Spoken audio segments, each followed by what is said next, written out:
was at 506 West Jackson Street for some time. I guess you could say I was kind of thrown into doing work at the YWCA. I did a lot of work around this community for about 50 years. When I was younger, me and a group of girls, we were black girls, hung out at the Y. We were called the Girl Reserves, because at the time we weren't really allowed to hang out with the white folks. They asked us to do little depicted chores around, and eventually they asked me to be a part of the committee for the Y. In those years, I became a part of the World Fellowship Committee, and we founded an event called Hanging the Greens. This encouraged community members to come out to the Y and check us out and decorate the Y and our huge Christmas tree for the holiday season. Eventually, it evolved, and it evolved rapidly. So we started asking community members for money, because why not? So we handed out little red stockings, and they would go, and they would come back, and they'd be filled with any loose change, any pennies, dimes, quarters, what have you. And it brought in a lot of profit for the Y. So they recognized me and my work with that committee, and they eventually asked me to be a part of the board. And a lot of my friends were in support.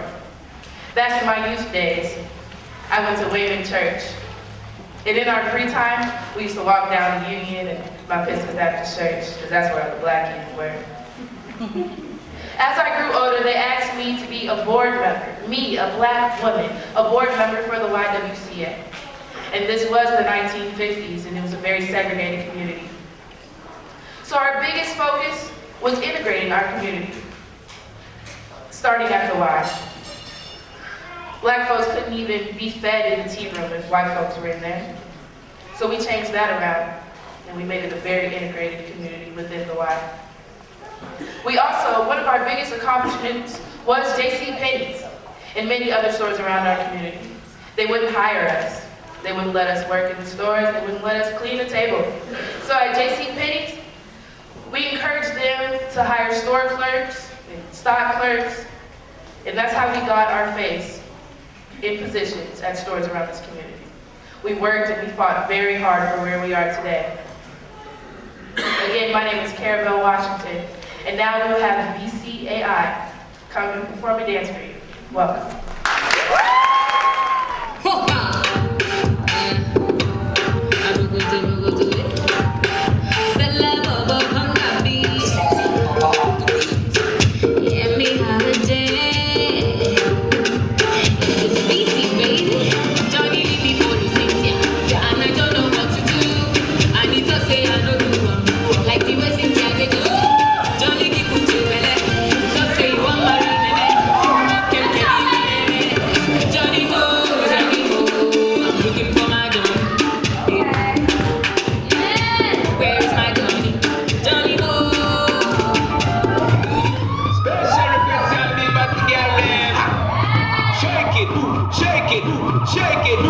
Shana Paul, on the track, remix it just like that. Timaya, on the track, sing for the girl and when the beat drop, when the beat drop, sing for the girl and when the beat drop.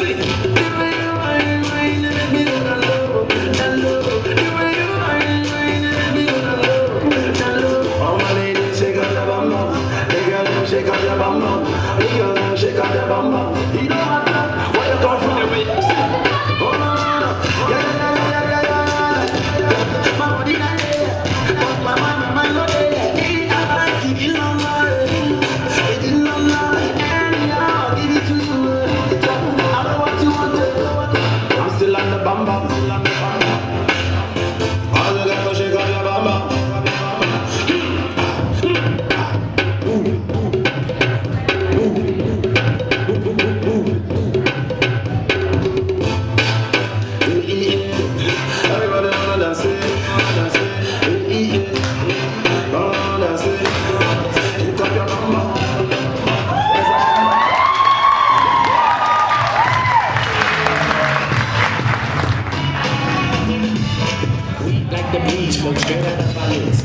They got blue bodies, how I can do this. We make DJ with my classes.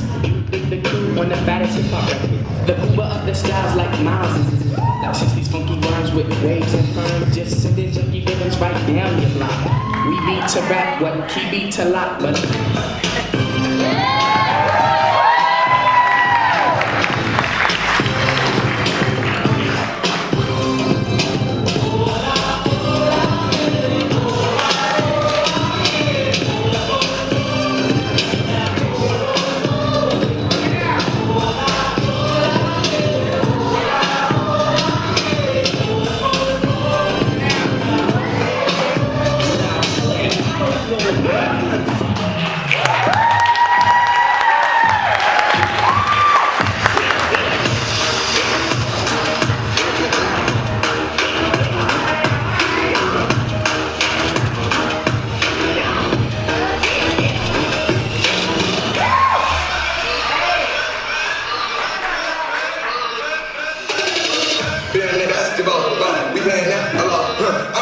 the chicken with it, then I flip it and trap it on. I gotta get to the dollar on the head and the back. Come on, smoking on gas, so long.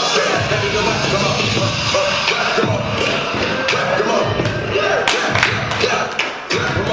This is what I do to the head with the chopper, hit him, tell him back. Come on.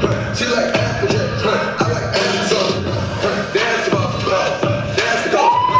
Why you trying to flip in your fashion on?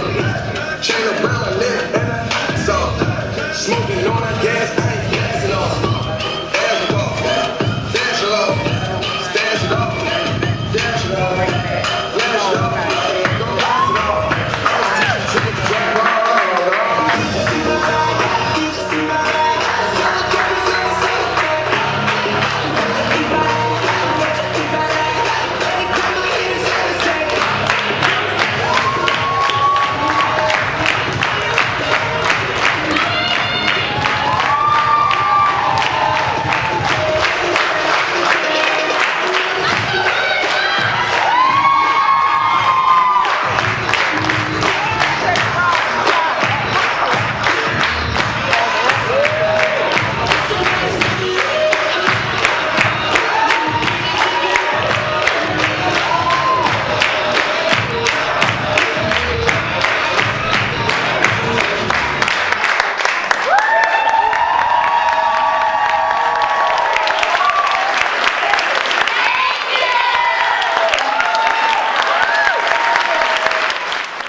Look at God. Not that old prejudiced white man, but God. That was all.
portrayed. Please stand so we can recognize you and the history that you've contributed to through people like Myrissa.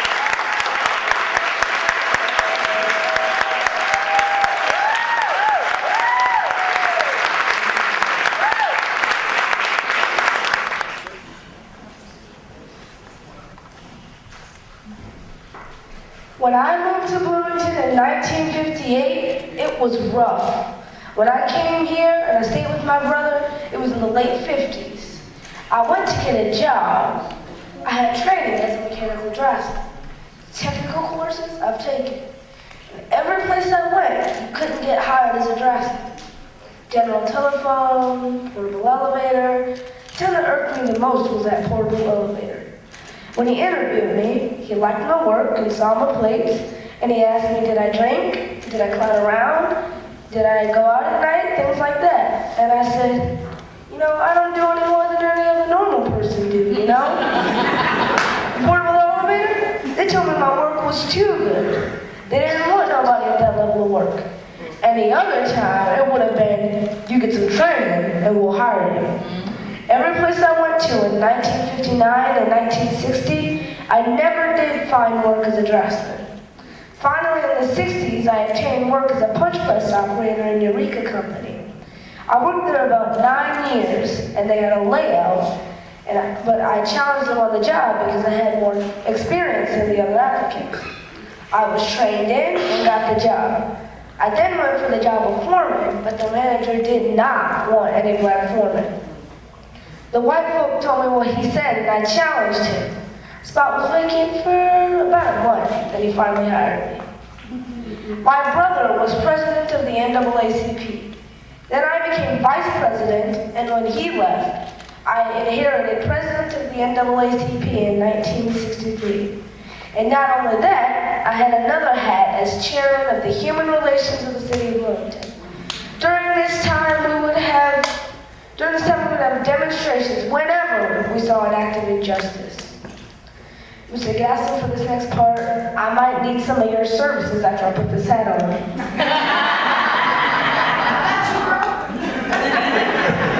In 1966, we had a Christmas parade. You probably heard of it, the Santa Claus deal. I put on a Santa Claus suit and played Santa. But we had a float and it went nationwide. It went all over. It was in Jet magazine and everything. World coverage. But they didn't want any black Santa Claus. We raised the idea because we wanted to show the feelings of the mayor and everyone else in Bloomington. And that brought their true colors out. The Bloomington police, they were going to arrest me. But they decided not to because of the little children that was running. See, the kids, they didn't recognize me in the Santa Claus suit. They're Santa Claus, they said. They just seen the suit, and they didn't recognize a black person in the suit. One very judgmental woman almost jerked her little boy's arm off because he called me Santa Claus. That's not Santa Claus, she said. Who am I? I am Merlin Kennedy.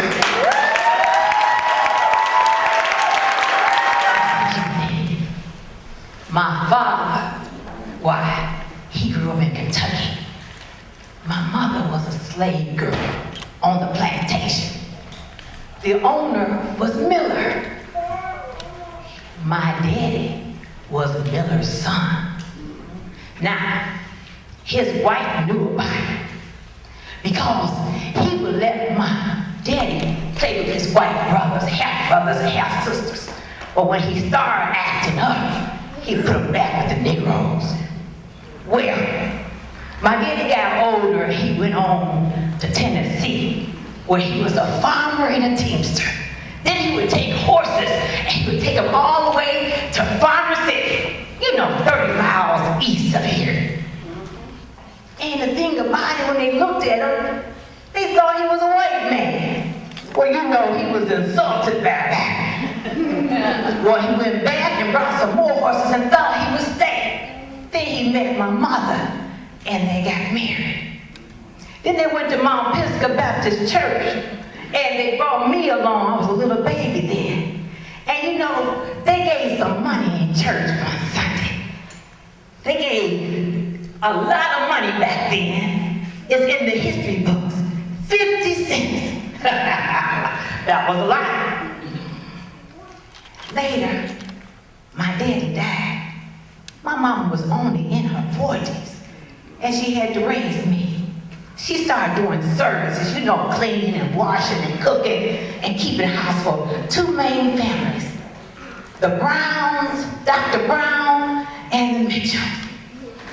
She would go over there and cook at Christmas time and take me along with her and put my Christmas gift on the tree with them. I sat in that dining room table and we all ate together. I guess I was integrated way back then. We would have a great time. Then my mama would go over to the Mitchell's house, and they had a daughter. And when her daughter got a new dress, I got a new dress. When she got new shoes, I got new shoes. Well, you know, that was pretty good till I went to church at Pisgah, because the other children, they were a little jealous because of what I had on. They gave me a hard way to go, but I still survived all through that. There was a deacon at the church named George Knuckles. George Knuckles, well, he asked my mama, can she come over in the summertime and can she help, you know, keep the books and learn how to make change? Well, I was glad to do that because I saved up enough money for the summertime where I could buy me a brand new coat. I was kind of happy. You know, I went to good old Bloomington High School. You know, back then there was a lot of prejudice in the 50s. Well, we couldn't swim in the swimming pool at the high school. Well, one day, over in Middle Park, you couldn't swim over there in their lake. But my mama said, I pay taxes and I work, my baby gonna swim in that lake over there. She grabbed me, took me over to Middle Park Lake, and she put me in that water. The policeman came, you gotta get her up out of there. My mama put her hands on her hips, and she said, I pay taxes, well, and I work in this town, and guess what? She gonna swim in that pool. My mama held her on, and guess what? They didn't take her to jail. But we didn't see too many black folks swimming in that pool out at Miller Park. Then I went over to ISU. I went to school for typing. I learned how to type. I got pretty good at it. Eureka Williams called one day. They said, send your best typist. They sent me. I went over there. I took the typing test, and I did pretty good. They were so impressed. They said, we're gonna hire you. You report to work on Monday. I was so excited, I was walking out the door, and she said, wait a minute. I said, yes. She said, what race are you? I said, with my flippant tongue, I'm anything you want me to be. Then she said, well, you put Negro on your application. I said, yes, I did. She said, but you're not a pure Negro. I said, no, I'm not. Well, if you would change your application to Mexican, Indian, anything, then I can hire you. But if you leave Negro on there, I can't hire you. I held my head up and I said, I'm a Negro. And I picked up my bag and I walked out. I needed that job. I was crushed. I didn't cry, but I went all the way back to the ISU and I saw my teacher and she saw the look on my face. And she said, what happened? And all of a sudden the floodgates opened up and I started crying. I told her what had happened to me. She said, come on, baby. She hugged me and she brought me and she called up that Eureka Williams. And she said, I sent my best student to you for that job. And you wouldn't hire her because she was a Negro. Well, listen here, from now on, I'm not sending a Negro or a white person. I don't care what kind of help you need, all right? That was my first introduction to prejudice. Who am I? I am Lucinda Miller Posey.